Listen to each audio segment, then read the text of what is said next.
Welcome back to one of your Flip Lectures. Today we're going to talk about the Cuban Revolution and the involvement of the United States. So America's relationship with Cuba is natural because Cuba is only 90 miles off of the United States coast at Florida. And so in 1898, as we remember, the Spanish-American War broke out when the United States entered the Cuban War for independence against Spain. The United States intervention for that war did tip the scales in favor of the Cubans, but as a condition for the U.S. troops to actually withdraw from Cuba, give them their independence, they were forced to accept a piece of their constitution that was known as the Platt Amendment. And so in the Cuban Constitution, Cuba has to agree to 8 points that they must adhere to in order for the U.S. to withdraw their troops and allow the Cubans to govern themselves.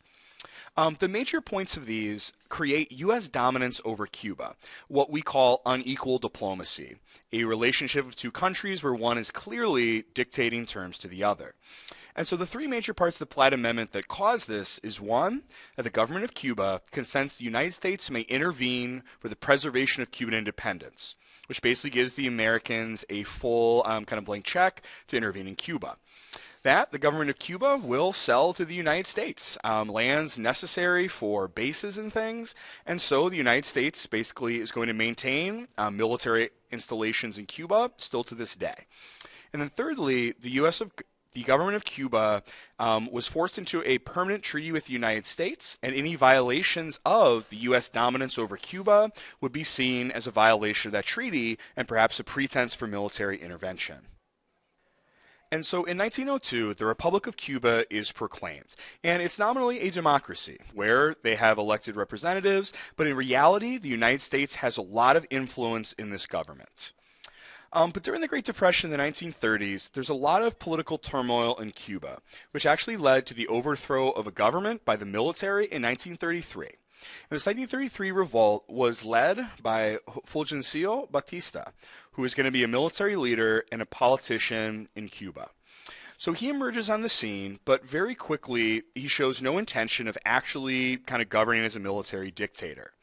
And in fact, in 1940, Cuba writes a new constitution that includes many progressive reforms in Cuban society, such as land reform, trying to make kind of ownership more equal, public education, the creation of a minimum wage, as well as social programs similar to America's New Deal. And so this constitution was seen as a new day for Cuba Libre and the hope in kind of a better future. And so Batista comes back, and he's actually elected democratically in 1940 on a platform of carrying out the new Constitution, its amendments. And so Batista at first is very popular because he carries the Constitution forward, he kind of does carry out the reforms, and when his term is up, and there was a part of the Cuban Constitution that did not allow him re-election, he even stepped down from power. Of course, after his party went out of power, Batista actually moved to the U.S. for a time, saying that I just feel safer there, believing that his opposition would perhaps use the government against him. But then years later, in 1952, Batista returns to Cuba to run for president for a second time. However, he's in a distant third place, he's losing the election, and so the military is going to actually stage a coup, overthrow the democratically elected government, and install Batista as kind of the leader of Cuba in March of 1952. Now, this is going to violate the Constitution of Cuba, and Batista is very quickly going to become a virtual military dictator of the Cuban state.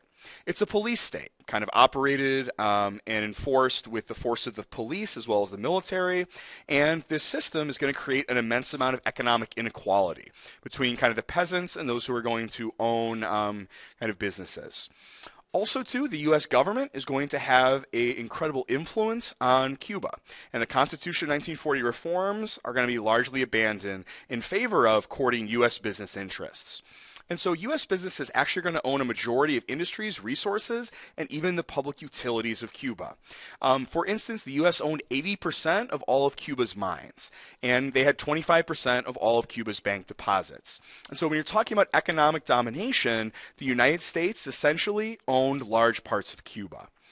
And also, too, as a part of this, the Batista regime is going to be corrupt in the way they deal with organized crime. Batista encouraged the creation of casinos, the creation of brothels, and it became called a hedonistic playground for wealthy tourists. And angering the people even more, Batista actually used public money in order to help build some of these installations. And so ultimately, Arthur Schlesinger, who is a historian and political commentator at this time, said that the corruption of the government, the brutality of the police, and the government's indifference to the needs of the people for education, medical care, housing, and social reform and justice is an open invitation to revolution. And so even before the Cuban Revolution, American observers of Cuba basically were identifying that Batista's regime was creating opposition to it. And this also created further opposition to the United States, where the economic exploitation as well as the heavy tourist industry creates this view that the ugly Americans are creating a new American imperialism, not based on military force, but based on economic exploitation of Cuba. And so it's against this background that even presidential candidate John F. Kennedy basically is going to say that Batista murdered 20,000 Cubans in 7 years and turned democratic Cuba into a police state, destroying every individual liberty. Yet our aid to his regime and the ineptness of our policies enabled Batista to invoke the name of the United States in support of his reign of terror.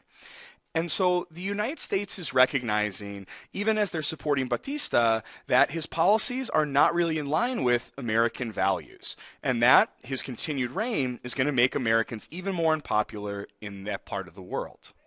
And so it's against this backdrop that a young Fidel Castro, who at this time is a lawyer, decides that he is going to use Cuba's court system to challenge Batista's regime. And so he tries to go to the Supreme Court of Cuba and actually ask them to overthrow Batista because he violated the Constitution of 1940. But the Cuban courts, they were basically controlled by Batista, reject his case. And so it's at this point that Fidel Castro and his brother Raul decide to form the movement and change from trying to win their revolution in the courts to winning their revolution through force of arms.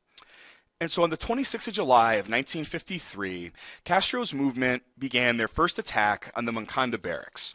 160 fighters faced off against the Cuban army inside of the barracks, and this goes disastrously for Castro's rebels. Most are killed and captured, including Fidel and Raul Castro, who will be arrested and stand trial. But in his trial, Fidel Castro spent 4 hours defending himself in a speech, in which he ended it, "Condemn me, it does not matter, history will absolve me." And Castro spent his 4 hours talking about the evils of the Batista regime and the necessity of Cubans to retake their country. And he demanded 5 things in this speech: the reinstatement of the Constitution, the reforming of land rights to kind of push out American interests, the right of industrial workers to a share of their profits, the right of sugar workers to a share of their profits, and the confiscation of all the holdings of those found guilty of fraud and corruption. And so the original demands of Castro's movement actually seemed fairly reasonable to a lot of American politicians. And so after about 2 years in jail, Fidel and Raul Castro are released, and they go into exile in Mexico. It's there where they form a new guerrilla movement called the 26th of July movement, named after their original unsuccessful attempt to overthrow Batista's government. And so in 1956, 82 revolutionaries land in Cuba after taking this yacht to the shores. It is not going to go very well for them, and after their first initial skirmishes with the Cuban government, only 12 fighters are going to remain to try to start a revolution with. But interestingly enough, the guerrilla war that lasts from 1956 to 59 is going to go extremely well for Castro's revolutionaries.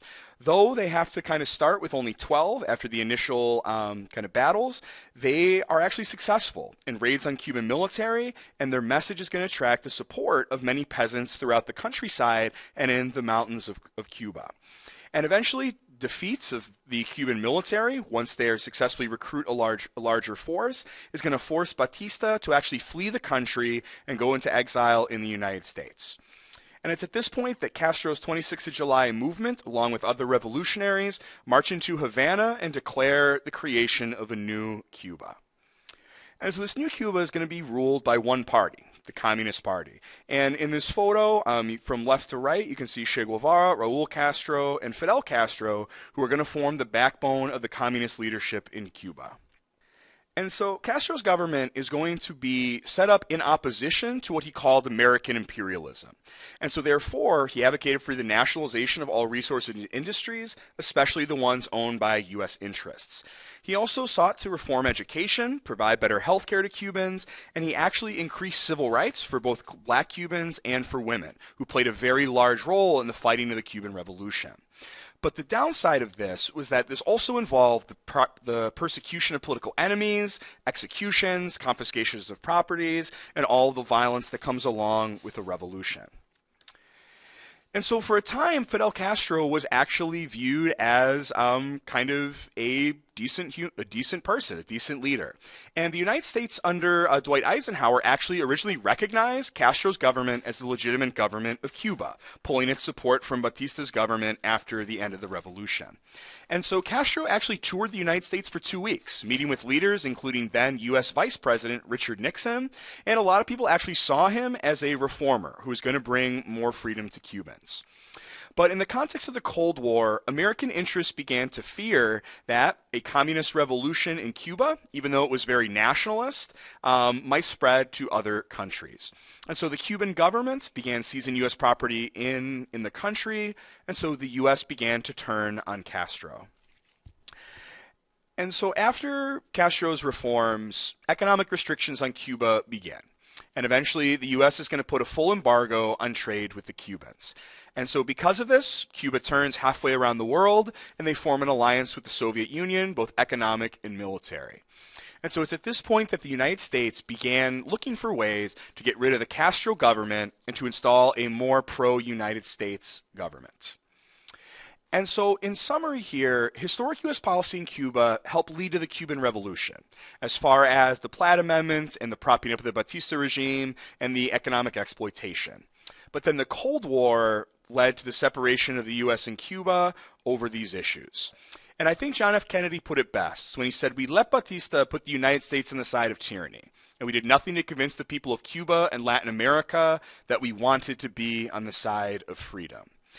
And that Americans acknowledged, even in 1963, after the Cuban Missile Crisis, that Cuba at the time, there was economic colonization, humiliation, exploitation under Batista, and that, in a lot of ways, JFK even said that he agreed with the first Cuban revolutionaries when they justifiably called for justice and yearned to an end of Cuban corruption. But what happens in the aftermath and the communist reforms in Cuba are going to separate the United States and Cuba. And so it starts out as a revolution about corrupt government and Cuban nationalism over American imperialism, is going to become a conflict over communism and the spread of it just 90 miles off of the border of the United States of America.